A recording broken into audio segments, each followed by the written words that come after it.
You're welcome. It's time for the dailies now. Thank you very much for joining us. Wake Up Nigeria here. I have Titi Oisa joining me for the dailies. Thank you very much. You are so welcome.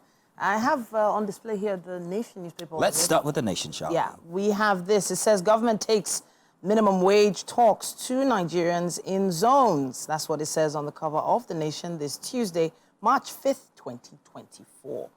It says here also the U.S. Supreme Court clears Trump to contest against Biden.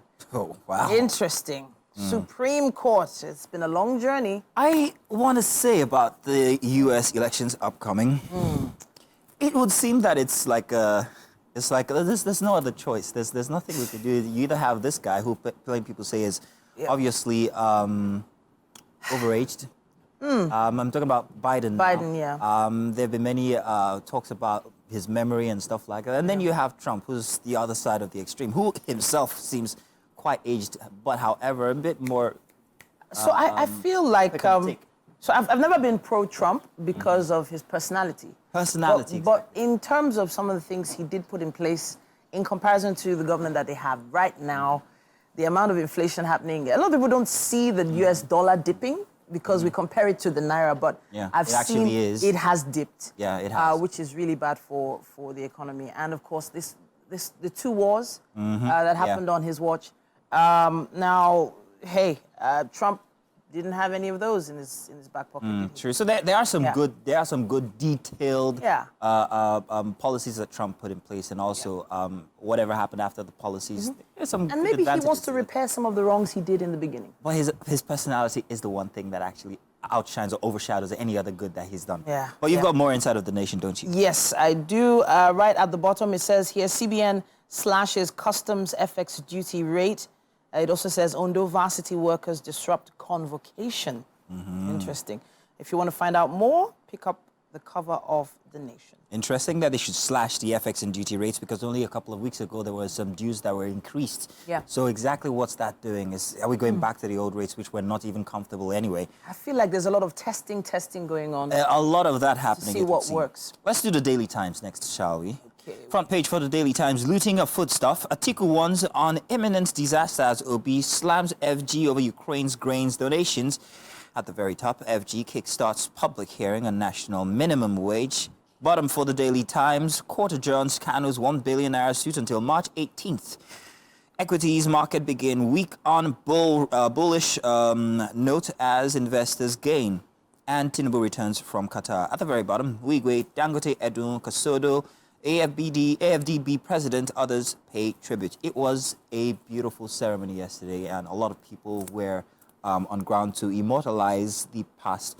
Herbert Wigwe, very sad occurrence that happened, but you can see the impact that he had, not just on lives, but also on policies, on industries as well. What a man and what a loss. Very unfortunate. It's a whole week of activities to tribute to him, his wife, and his son, and it's going to climax at the Wigwe University itself, which essentially immortalizes him and his legacy. All right. I wanted to touch on something here, the issue of the Ukraine grains. Yeah, donation. It was quite a bit of an uproar online, and I was thinking about the fact that they've received so many donations.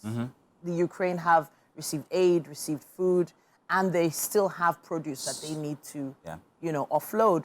I guess in Nigeria, we're sort of used to someone just making that excess grain disappear into some, corner instead of donating it and sending out to places that need it. And that's what the Ukraine is doing. And I don't think we should be refusing food right now for any reason.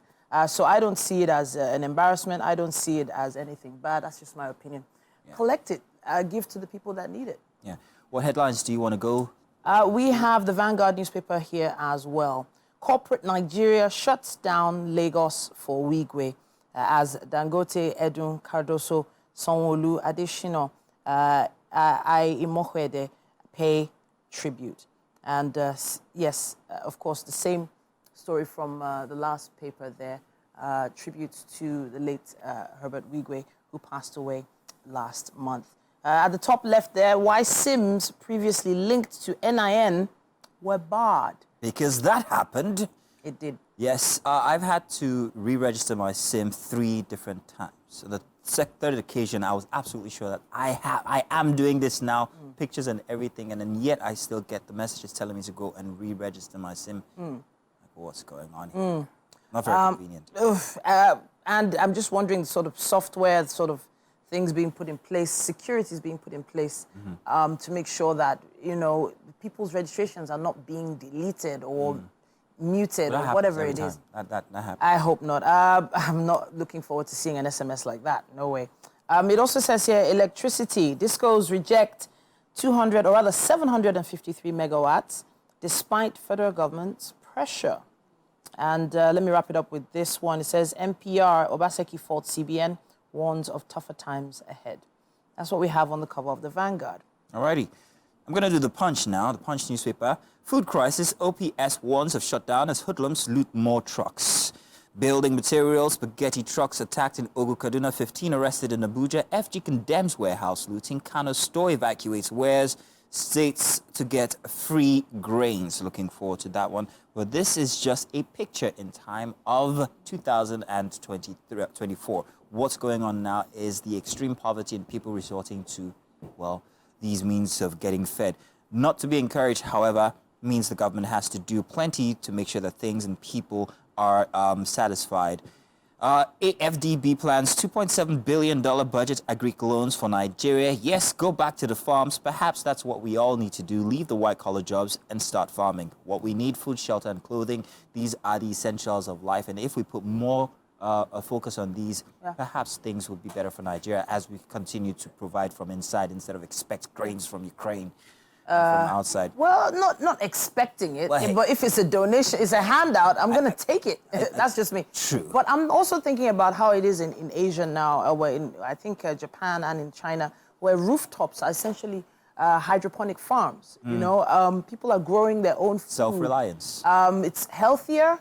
It's not as expensive as people think if you use recycled materials to do it. I've tried it. I tried it in 2022 and 2023. I haven't started again yet, but it is helpful to know that you can grow your own food. And thankfully, we have the kind of climate that actually welcomes produce and growth and fertility.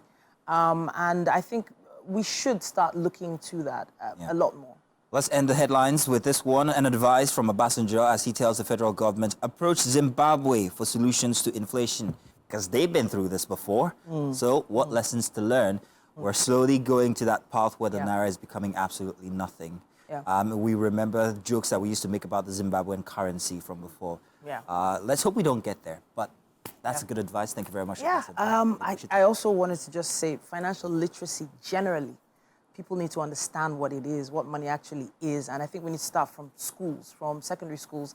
We teach them social studies, teach them geography. Why aren't we teaching them about how to manage money? Very true.